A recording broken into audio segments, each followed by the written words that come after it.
That McCoy Tyner modal playing sound. I think a lot of us know that the minor 7 pentatonic is involved, right? Getting yourself acquainted with that minor 7 pentatonic. I think it goes beyond just playing the scale. What you want to do is when you build that McCoy Tyner like playing, you will notice that McCoy Tyner uses a lot of shapes, not just the pentatonic up and down, and is able to create these beautiful melodies by taking something like the minor pentatonic and creating shapes out of them. For example, something like, so if I've got C here at the bottom, C minor, here's the pentatonic.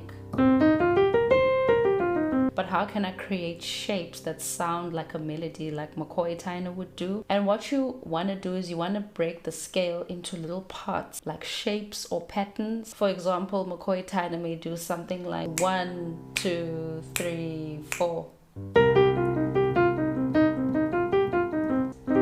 I'm outlining the minor 7 shape, but I'm also outlining this triadic shape. And when you deal with things like patterns and shapes, you get as simple as possible. That's how you really get your melodies out of the pentatonic to sound melodic. For example, this phrase over here that I would practice is,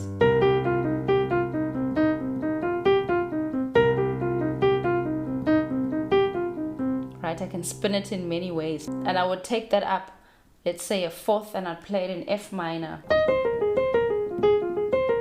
That's what it would look like in F minor pentatonic, B flat minor.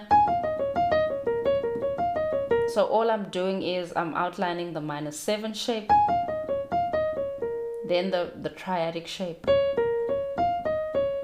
You know, and you want to also land your phrases well.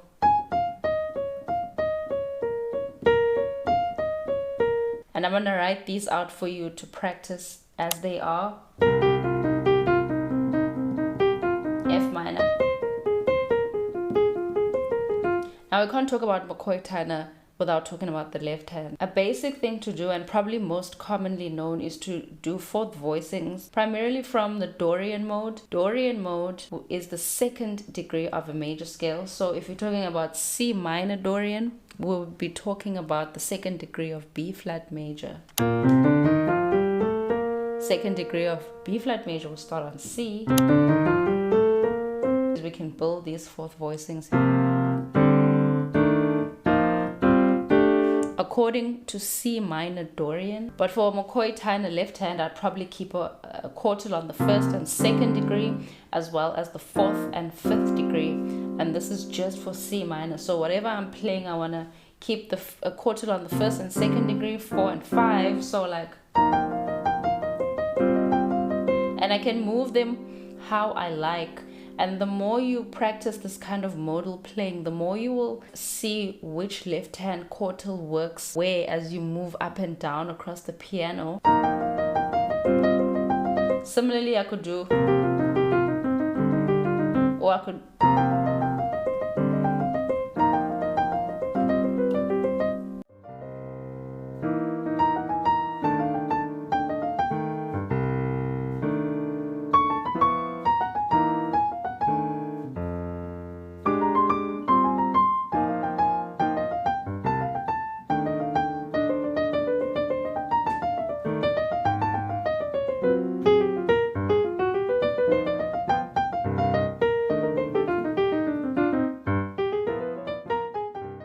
there tends to be a lot of focus on the minor 7 sound, but when you really pay close attention to McCoy Tyner's recordings and playing, you will know that the minor 6 sound is something that really pinpoints his sound. He doesn't only do the minor 7 pentatonic, but the minor 6, I think, really makes his sound. Substituting that 7 with the 6, and in your left hand, keeping a quartal on the 3rd degree,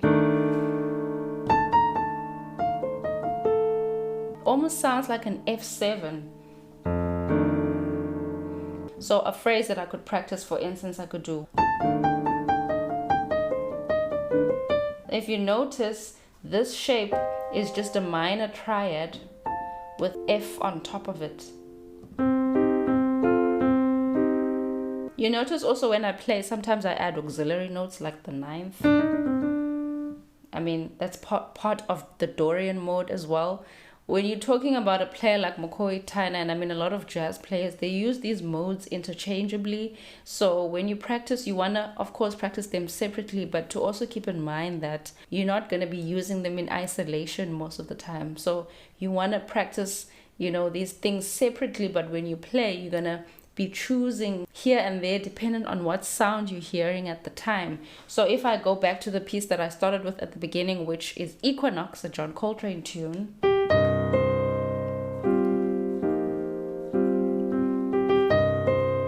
and I wanted to improvise over this,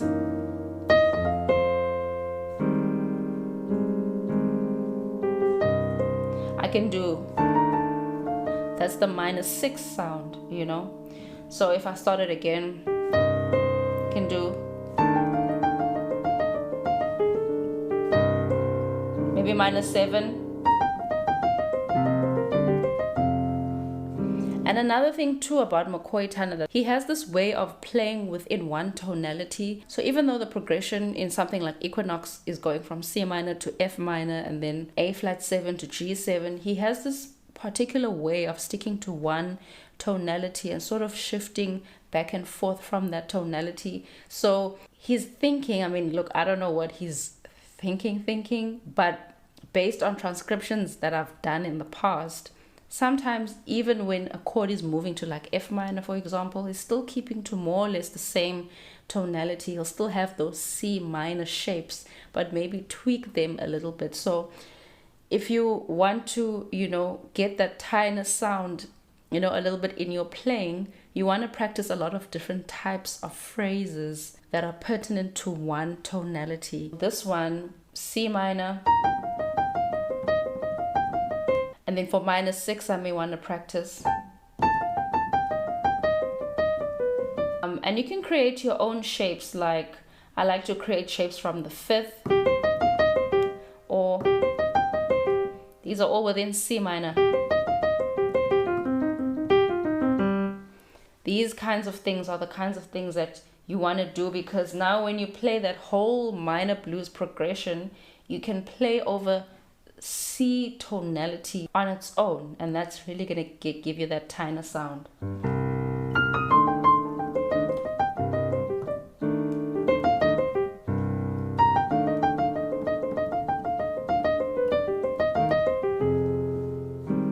I can stay on C minor, -6. I can stay with C minor over A flat.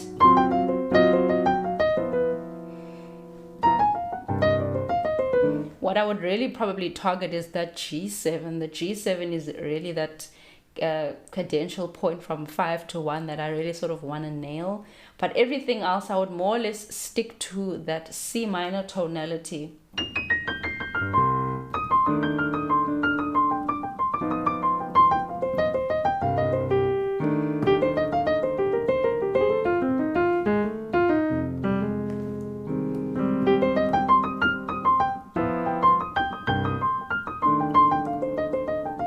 And you notice I'm just playing shapes from C minor.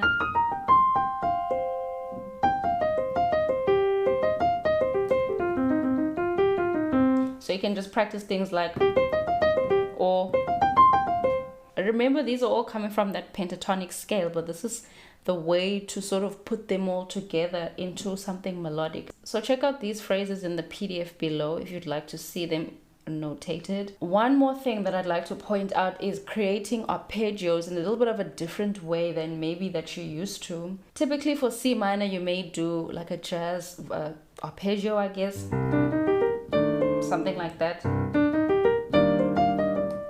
But what you want to do is, remembering that McCoy Tyner, you know, sort of favors that -6 sound, you may want to do these sort of triadic arpeggios over that. These kinds of shapes that Tyner likes. And the only thing that I'm doing here is, instead of playing the triad, I'm going up to that F to create that -6 sound and holding that F7 like shape, or C -6/9 in the left. So you can practice it like that. Another arpeggio that I've heard him use is minor major arpeggio. So if I want to create a minor major sort of sound here, I may do from the 5th degree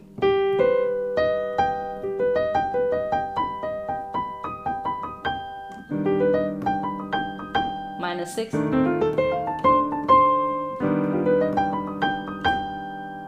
these minor 6 shape can be built off of the 3rd or off of the 6th degree. So F minor would look like that from the 3rd degree, and like this off of the 6th degree, right? These are these minor 6 shapes. These are the minor 6 left hand voicings that you may want to check out, also included in the PDF. So if I were to play Equinox and employ all of this, the minor 7 line, the minor 6 line,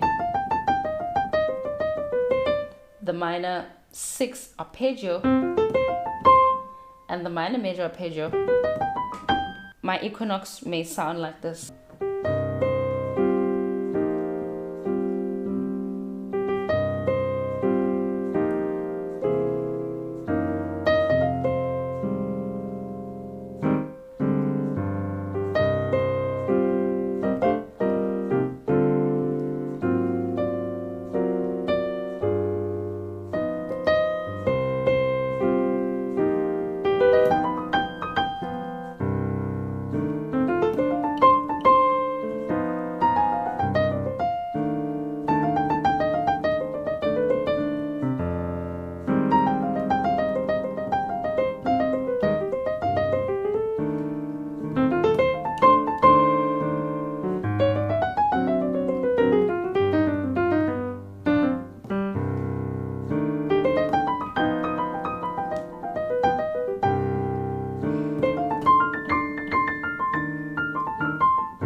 And that's me just employing mostly those 4 phrases. And look, these phrases I'm able to come up with myself from transcribing. You want to be able to create these phrases on your own. So I would suggest you create short fragmented phrases in order to have these pentatonic melodic shapes. You know, when you make your patterns short or your shapes short, like 4-note groupings or 3-note groupings, like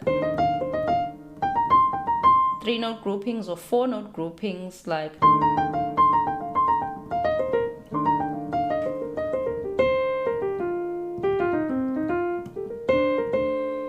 your playing tends to become a little bit more melodic. So when you create your shapes, try to create your patterns and shapes in short fragments, and when you put them all together, you'll be able to create a beautiful solo, beautiful lines reminiscent of McCoy Tyner.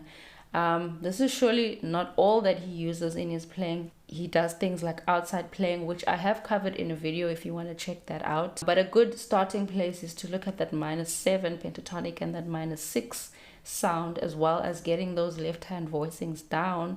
And when you're comfortable with that, you want to create some of your own phrases that you can practice.